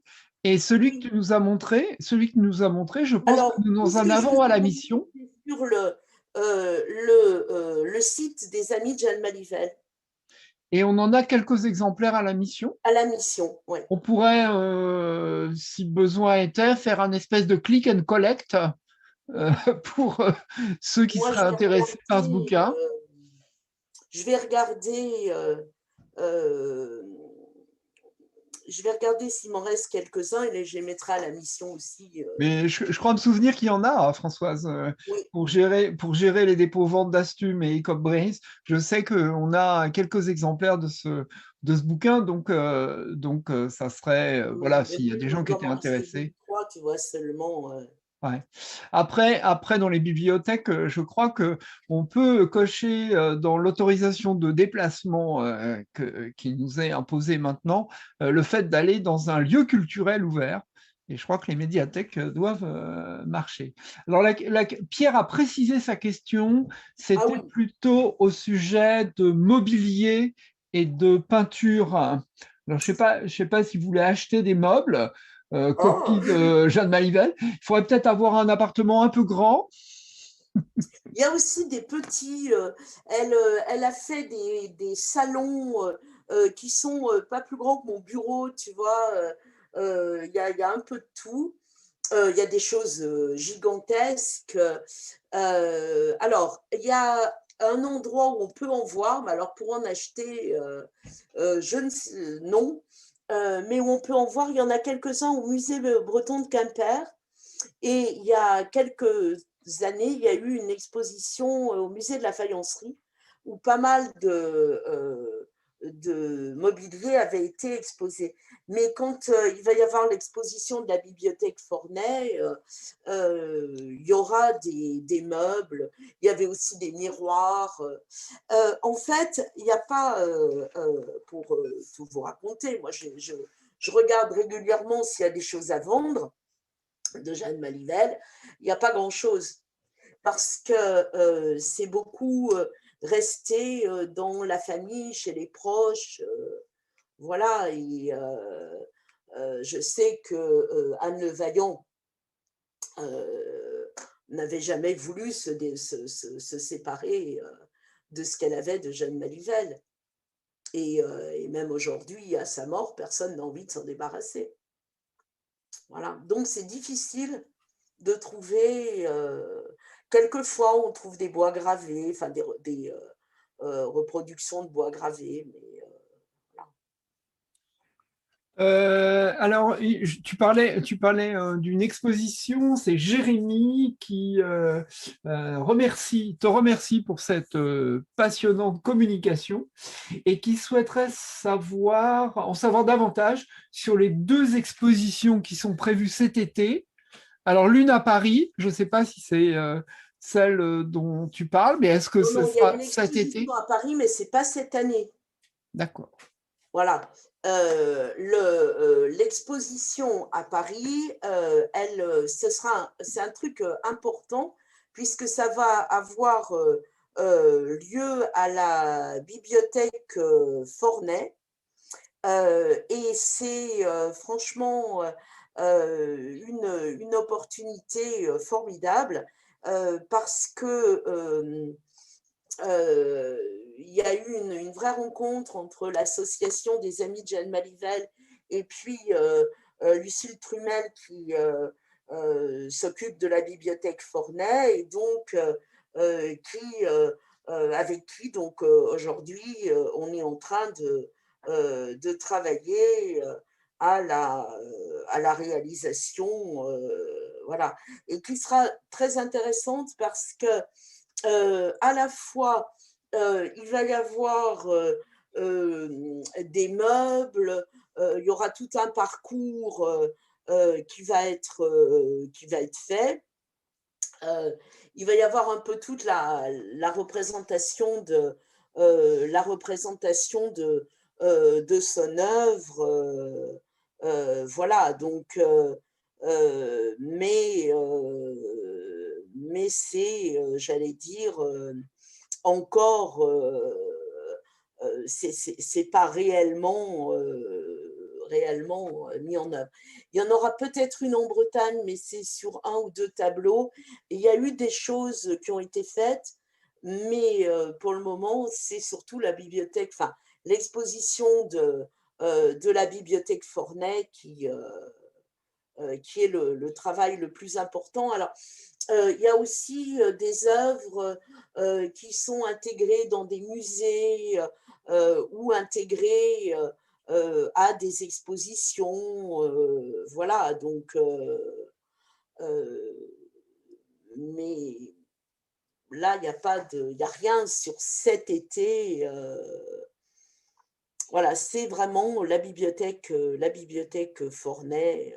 Alors, en Bretagne, Jérémy fait référence aussi à une exposition à Perros-Guirec. C'est fini ça. C'était l'année dernière, alors. Alors, je sais plus l'année. Oh là, parce que il y avait, je pense, et c'était pas sur Jeanne Malivelle.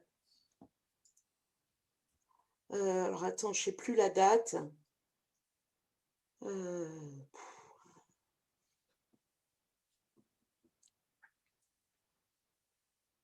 je pense pas que c'était plutôt Dinan.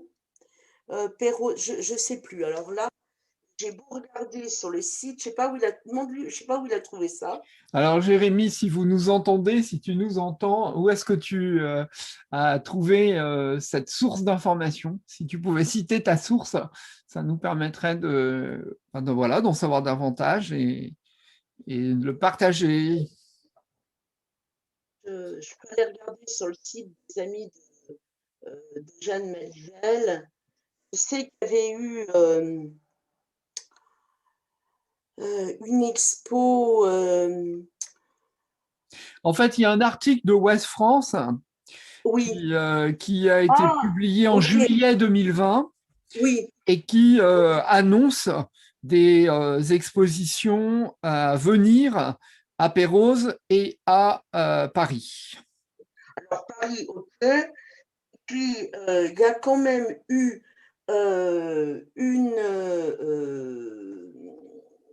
alors, mais il y a plus longtemps que ça.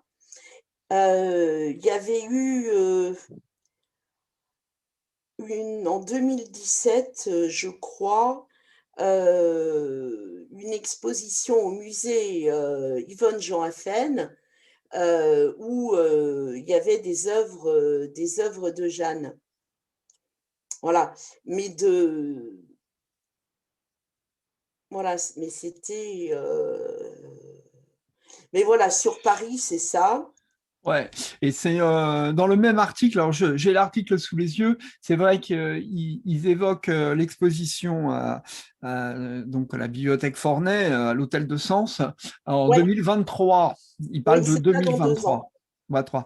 Par contre, en effet, il devait y avoir une exposition à Pérouse l'année dernière, mais elle a été reportée à peut-être 2021 voilà, entre le 26 mars et le 15 août. On peut dire que pour le 26 mars, c'est pas possible, quoi. C'est raté. Est-ce que ça aura lieu à Pérouse Ça, je sais pas. C'est en fait pour le moment, moi enfin, à part ce qu'il y a sur l'article là, euh, bon, mais je sais pas du tout. Après, vous voyez, il y a parfois, je sais pas si l'article, j'arrive pas à la voir sur mon téléphone qui est à moitié vidé. Euh, Parfois, on dit une exposition Jeanne Malivelle, mais en réalité, c'est une ou deux œuvres. Par exemple, au Musée d'Art moderne à Paris, il y a une assiette de Jeanne Malivelle voilà, et à Pérouse, si je me souviens bien, à Pérouse, ça doit être 2 ou 3 tableaux de Jeanne Malivelle. Voilà. Donc, il me semble bien, mais j'arrive pas à retrouver l'article, il me semble bien que c'était une exposition sur la femme comme inspiratrice, etc., à Pérouse, et que ce devait être, je crois, 2 tableaux de Jeanne Malivelle qui devaient être exposés. Voilà. Mais j'en sais pas plus. Il y avait eu aussi des projets au Fawet. Voilà. Alors, Jérémy confirme que c'est bien cet article-là, hein, mais en effet, il faut faire attention aux annonces qui sont faites dans la presse parce que on n'a Mais pas d'abord, toujours. l'article, il date de quand, de l'année dernière? Oui, oui, oui. Alors pour Fornès, c'est lancé depuis longtemps, c'est en route, là il n'y a aucun problème. Mais pour Pérouse, je j'ai rien sur 2021. J'ai effectivement le fait que l'année dernière, il y avait ce projet-là, mais en fait, euh, c'est pas une exposition, enfin, pour moi, c'est pas une exposition Jeanne Malivelle, c'est une exposition sur les femmes, et parmi tout ça, il y a Jeanne Malivelle. Oui, alors en lisant plus attentivement l'article, en effet, on voit qu'il s'agit d'un tableau et d'une assiette. Alors, l'assiette, c'est au musée d'art moderne de Paris, Voilà. l'assiette. Et les tableaux, alors, il y en a un qui s'appelle je ne sais plus qui dans les rochers. Il doit y avoir.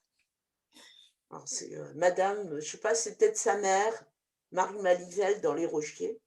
Alors, je te dis, je réouvre l'article. Parce que justement, on voit l'assiette et on voit il y a une photo de l'assiette. Ouais, il y a Madame Marie Malivelle, et puis je crois qu'il y en a une deuxième. Oh là là, vous me faites repartir dans mes souvenirs. Je crois qu'il y en a une deuxième qui s'appelle Yvonne au parc.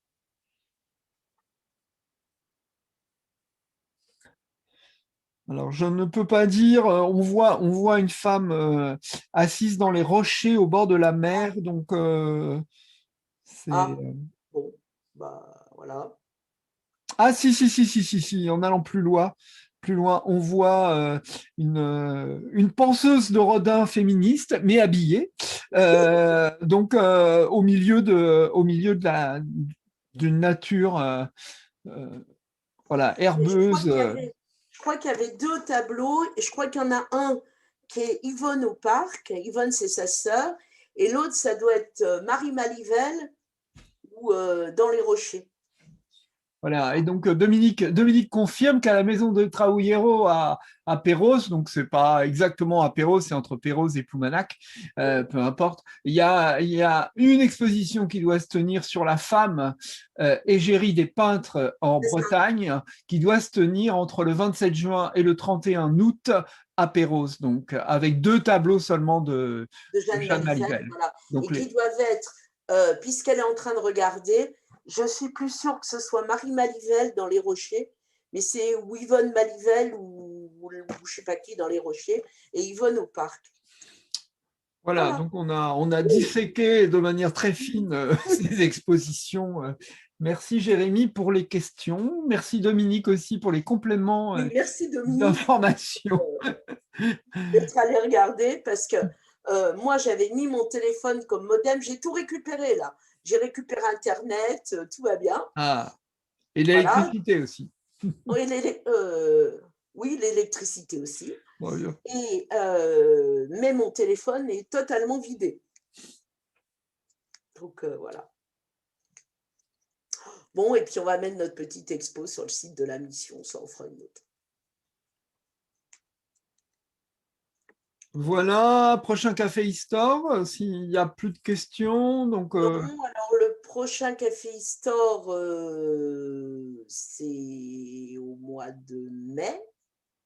Je ne sais plus la date le exacte, mais 8 mai. oui, voilà, moi j'ai le 3 avril, veille de Pâques, le 8 mai.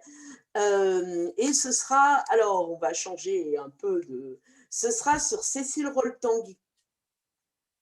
Voilà. Et un peu son mari, mais voilà, donc deux figures de la résistance et, à Paris, autour du coin d'Enfer, voilà, dans tout ce coin-là, de la gare Montparnasse. Voilà, donc on parlera des Bretons et des Bretonnes dans la résistance à travers donc la belle figure de Cécile Rolton. Voilà.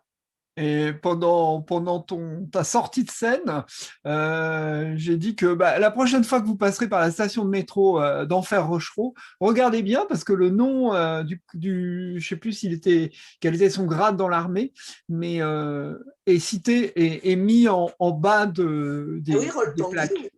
Ah. Oui. Et puis c'est quelqu'un qui a vécu dans le quartier, même en dehors de la guerre. Mais c'est un personnage vraiment très intéressant, Rol Tanguy et sa femme aussi. Moi, j'avais découvert comme ça Cécile Rol Tanguy, mais c'était vraiment, enfin moi, c'est une belle personne. Voilà. Oui, d'enfer, oui, il y a marqué colonel Rol Tanguy. Ouais. Enfin, c'est bien qu'on l'ait mis à d'enfer Rocheron, on l'a pas mis à la gare Montparnasse parce que il a eu de tels démêlés avec le général de Gaulle que, mais c'est bien.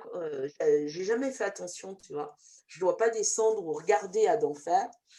Et ils ont mis son nom, bah, ça c'est bien. Oui, ils ont mis son nom, c'est en allant à la mission, j'emprunte la ligne 6, et en tout cas, sur les quais de la ligne 6, Bien, le nom apparaît au bas des ouais, panneaux bleus. ouais. Ah oui, Oui, ah oui. ouais, c'est bien. Mais tout le quartier là-bas est complètement marqué par la résistance. Alors, je pense qu'on va peut-être se quitter, puisque j'ai fait les annonces des semaines et mois à venir. Oui, Dominique a trouvé qui était sur les peintures. Alors, pour celle que tu citais, c'est Yvonne au parc, d'1,20 m oui. par 80 centimètres. Alors, c'est pas Ouais, les elle a même dimensions, ça, Dominique. Waouh. c'est pas les dimensions d'Yvonne, c'est les dimensions de la peinture. Ah Et bon? dans les rochers, c'est simplement Madame Malivelle dans les rochers. Alors, je vais enlever le prénom. Bon, bah voilà. Ah, Voilà. j'avais pas tout faux. Non, non, non, non, non, non. Comme quoi la mémoire, elle sert. Voilà, merci beaucoup, nous dit Oui, super. Dominique. Merci à tous. C'était génial malgré toutes les misères de Françoise. Bravo, elle applaudit plein de fois et envoie des fleurs. Et moi, avant de se Moi, tu quitter, peux envoyer des fleurs de ma part. ah oui. Alors moi, j'ai préparé les chocolats. Oh oui, de Pâques. Ouais, ouais, quand même. Les cloches ne sont pas encore revenues, mais il y a quand même le temps d'en manger quelques-uns. Ouais, bah, t'as bien fait. Moi, j'en ai acheté ce matin. Voilà, Voilà. bah, écoute, merci beaucoup, Claude. Et puis, tu leur as dit que le dernier Café Store, on le faisait tous les deux sur Suzanne Asquette. Alors, j'ai parlé du dernier Café Histoire. Je n'ai pas dit que j'interviendrais, mais j'interviendrai en effet, Ah bah parce que oui, j'ai eu la chance de. Bon, on connaissait Suzanne qui venait souvent à la mission. Suzanne apparaît dans un film qui a été réalisé par un Trégorois dont la famille est à l'île Grande, qui s'appelle Thierry Compin. Le film, nous c'est n'étions pas des bécassines. Nous n'étions pas des bécassines. Et on Et d'ailleurs, voit, on ne pourrait pas le passer dans la foulée. si, si, c'est quelque chose qui est possible. Faudra, Il est en libre accès ou pas? on a une copie, il faudrait qu'on vérifie le sujet des droits. Mais je sais qu'on l'avait passé librement lors de Oui, on l'avait passé. l'inauguration Ouais. du fait qu'on devienne pôle associé d'Astum il y a de cela quelques années. Et du reste, Suzanne était venue. Suzanne était venue. Alors donc, Suzanne, j'ai eu la chance de la rencontrer et d'aller dans sa maison de retraite pour aller la dastumer, l'enregistrer et récupérer ainsi son récit de vie. C'est comme ça que j'ai pu vous dire qu'elle disait qu'elle avait débarqué à Paris comme une bécassine avec sa valise et son parapluie, sûrement parce que les curés de l'époque qui étaient Elle était bigoudaine, hein. Elle était originaire de Pont-l'Abbé, sûrement parce que les curés de l'époque lui avaient dit qu'à Paris, il y avait la mission bretonne et qu'ils allaient pouvoir l'aider. Et ce que dit Suzanne, et que je reprends souvent, c'est que la mission bretonne, pour elle, c'était extraordinaire parce qu'en 3 jours, ils lui ont trouvé un logement Un et du job. travail. Alors, du travail et un logement, puisqu'elle était bonne, et donc elle était logée dans une chambre située en haut de l'immeuble, et elle a fini ses jours dans une chambre pareille avant d'être hospitalisée et mise en maison de retraite. Donc j'ai eu la chance de l'enregistrer plusieurs fois, et surtout de l'entendre dire les poèmes qu'elle a écrits. La jument fière. La jument fière, par opposition Le cheval couché. au cheval d'orgueil de Pierre-Jacques Azélias. Au cheval couché. Et tu sais qu'il y a quatre ça. Il y a le cheval d'orgueil de Jacques Azélias. Dans la foulée, il y a eu le cheval couché de Xavier Graal. Après, il y a eu le cheval en rogne qu'on a à la mission de. J'ai perdu son nom, qui était un grand ami du père, et puis la jument fière. Et elle a écrit aussi un poème très touchant qui s'appelle La fleur déracinée. Ah oui. Ceux qui s'en souviennent, le conteur Gwendal Arflor, quand il était venu à la mission, l'avait conté, ce conte. Et cette histoire, c'est une histoire de vie où l'un comme l'autre, lorsqu'ils reviennent dans les lieux de leur enfance, ils se font jeter dehors parce que, comme le dit Gwendal, interdit, interdit, interdit. Mais celui-là, et la jument fière aussi d'ailleurs, tu sais, dans les feuilles que le père Kemner mettait avec le journal, bon, il connaissait, moi j'ai connu Suzanne Asquith chez lui, tu vois, et donc il cite ces deux poèmes dans ses. Souvent il citait, et il y a beaucoup, il faut que je n'ai pas le temps de tout regarder, mais il y a beaucoup de choses sur Suzanne Asquith dans ses textes. C'est une femme très attachante. Il y a une émission sur France Culture aussi. Absolument. On est peut-être en train d'embêter tout le monde avec. Non, parce qu'il y a Odile qui nous dit ouais, bisous à vous tous, waouh pour Suzanne, voilà. Donc non, ça a l'air d'intéresser les gens. Voilà. Et tu sais, il faudra alors, ou toi ou moi ou quelqu'un d'autre, il faut quelqu'un pour les lire, ces poèmes, le jour du café Histoire. Ouais. Ben oui, j'ai les enregistrements audio, les poèmes, je les avais retranscrits. Je ne les ai pas ici, mais c'est pas compliqué de les retranscrire à partir des enregistrements si besoin était. Moi, je les ai n'importe comment dans les écrits de François. D'accord. Et il faudrait, je sais pas, trouver peut-être quelqu'un qui lit bien et qui n'est pas nous. Ouais. On va préparer ça. Ouais. On peut demander à Caroline. Elle lira ça bien. Par exemple. Ouais. Ou quelqu'un d'autre. Bon. Ok, ça roule. Bah, merci beaucoup. Merci de nous avoir suivis. Désolé pour les petits soucis techniques. Ça a mis un peu d'adrénaline chez Françoise. Comme s'il en fallait encore davantage. Oh ouais, c'était pas ma semaine. Mais bon, ça ira mieux après. Allez. Je sais pas combien de jours. Je suis qu'à contact, alors j'ai 17 jours de. Bon. Allez, c'est les vacances scolaires et puis maintenant les écoles sont fermées, tout le monde doit savoir que tu es enseignant, donc voilà, ton lycée est fermé la semaine prochaine.